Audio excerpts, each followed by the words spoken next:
오늘의 말씀 예레미야 36장 1절부터 19절 말씀. 하나님 아버지 은혜 감사합니다. 오늘 목요일 이 아침도 하나님의 은혜를 구하며 주님께 나아갑니다. 오늘 하루도 말씀을 통해 들려주시는 하나님의 음성으로 힘을 얻고 주님과 동행하는 복된 날이 되게 하여 주옵소서. 예수님의 이름으로 기도합나이다. 아멘. 할렐루야. 성원교회 성도 여러분, 이 시간에도 성령을 통해 여러분의 마음 가운데 하나님의 음성이 들려지기 바랍니다. 오늘 우리에게 주신 하나님의 말씀은 예레미야 36장 1절에서 19절 말씀입니다. 우리는 하나님을 볼 수 없지만 하나님을 알 수는 있습니다. 기록된 말씀 때문입니다. 분명 순전한 하나님의 말씀은 우리를 의롭게 하고 바르게 살 수 있게 하며 구원으로 인도합니다.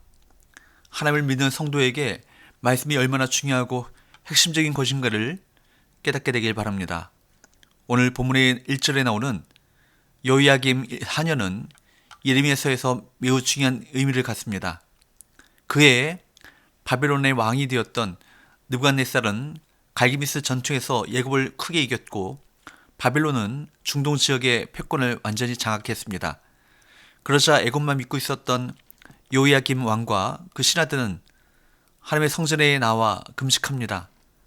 그러나 이는 진실한 회개라기보다는 종교 행위를 통해 국난을 타개해 보려는 발버둥에 불과했습니다. 이때 하나님은 예레미야에게 무엇을 명하십니까? 하나님은 예레미야에게 요시야 왕 때부터 여호야김 왕 때까지 계시하신 예언의 말씀을 두루마리 책에 기록하고 그들에게 다시 들려주라고 지시하셨습니다. 하나님이 요구하신 것은 금식과 같은 종교 행위가 아니라 말씀에 순종하는 삶이기 때문입니다. 1절과 2절 말씀을 보도록 합니다. 유다의 요시야 왕의 아들 여호야김 제4년에 여호와께로부터 예레미야에게 말씀이 임하니라. 이르시되 너는 두루마리 책을 가져다가 내가 내게 말하던 날 곧 요시야의 날부터 오늘까지 이스라엘과 유다와 모든 나라에 대하여 내가 내게 일러준 모든 말을 거기에 기록하라. 하나님은 예레미야에게 그가 받은 예언의 말씀을 모두 기록할 것을 명하셨습니다. 만일 하나님의 주신 말씀을 모두 기록하지 않고 예레미야가 선별해 기록하거나 자신의 뜻을 임의로 거기에 첨가한다면 그 기록은 하나님의 계시로서 권위를 상실하게 될 것입니다. 하나님의 말씀이라는 이 권위가 분명해야 그 말씀을 듣는 자들이 그것을 하나님의 말씀으로 받고 순종할 수 있기 때문입니다.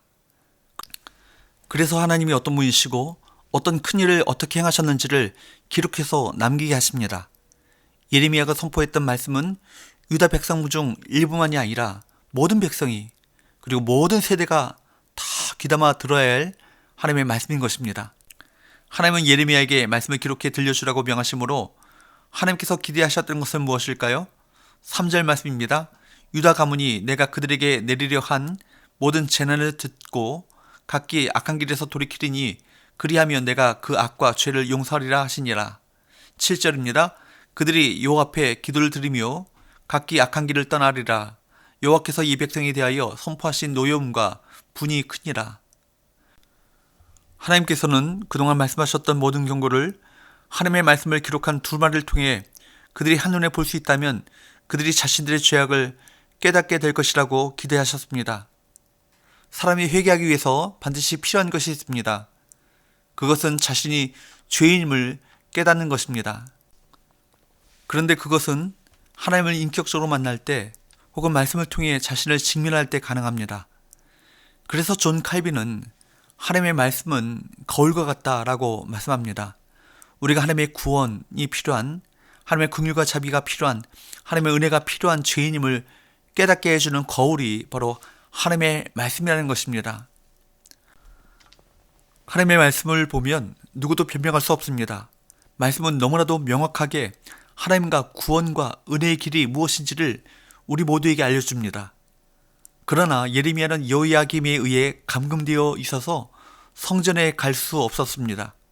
이는 여호야김이 하나님의 말씀에 순종할 의사가 전혀 없었음을 드러냅니다. 결국 예레미야는 바룩에게 모든 말씀을 받아 적게 하고 그 말씀을 성전에서 낭독하게 합니다. 그 말씀을 낭독한 것은 예레미야가 아니라 바룩이었습니다. 하나님은 유다 백성이 바룩을 통해 선포된 말씀을 듣고 그 악한 길에서 떠나기를 기대하셨습니다. 비록 두루마리에 적혀있는 예언이며 연약한 인간이 낭독한 것이었지만 그 순간에 하나님이 역사하셔서 죄인들의 마음을 감동시킬 것입니다. 예레미야든 바룩이든 혹은 그 누구든지 전하는 사람은 중요하지 않습니다. 중요한 것은 선포되는 하나님의 말씀입니다. 하나님은 오늘도 설교자를 통해 말씀하고 계십니다. 그리고 그 말씀을 받을 때 성령님께서 우리 안에 일하기 시작하십니다. 겸허하게 하나님의 음성을 받아들이는 심령을 하나님은 오늘도 찾으십니다. 귀를 열고 마음을 열어 말씀을 듣는 성도가 되시기를 축복합니다.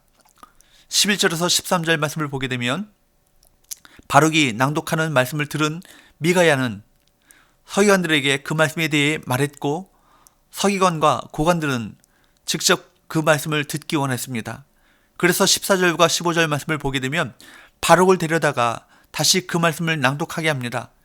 16절을 보게 되면 그 말씀을 들은 고관들은 놀라며 왕에게 이 내용을 전하겠다고 하는데 그만큼 그 말씀에는 강한 메시지를 담고 있었습니다.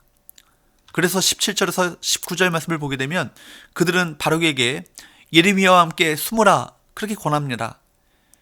요야김 왕이 그 말씀을 열린 마음으로 듣지 않으리라 예상했기 때문입니다. 그럼에도 불구하고 왕이 이 말씀을 듣고 그 마음을 돌이키지 않으면 안 된다는 사실을 철저히 깨달았기 때문에 이들은 이 말씀을 전할 준비를 합니다. 본문 이후의 말씀을 보면 고관들의 예상은 적중했습니다. 요야기 왕은 하나님께 용서받을 수 있는 마지막 기회를 걷어차 버렸습니다. 그는 끝까지 고집을 꺾지 않았습니다. 그의 마음에 다른 것이 있었고 그것이 그의 눈과 귀와 마음을 닫아 말씀이 그 10년 가운데 도달하지 못하도록 만들었습니다. 그것은 아마 그의 자존심과 그의 허영심이었을 것입니다. 사랑하는 여러분, 하나님의 말씀은 순전하고 온전합니다. 하지만 그것을 듣는 사람이 받아들이지 않는다면 그 사람은 결코 변할 수 없습니다.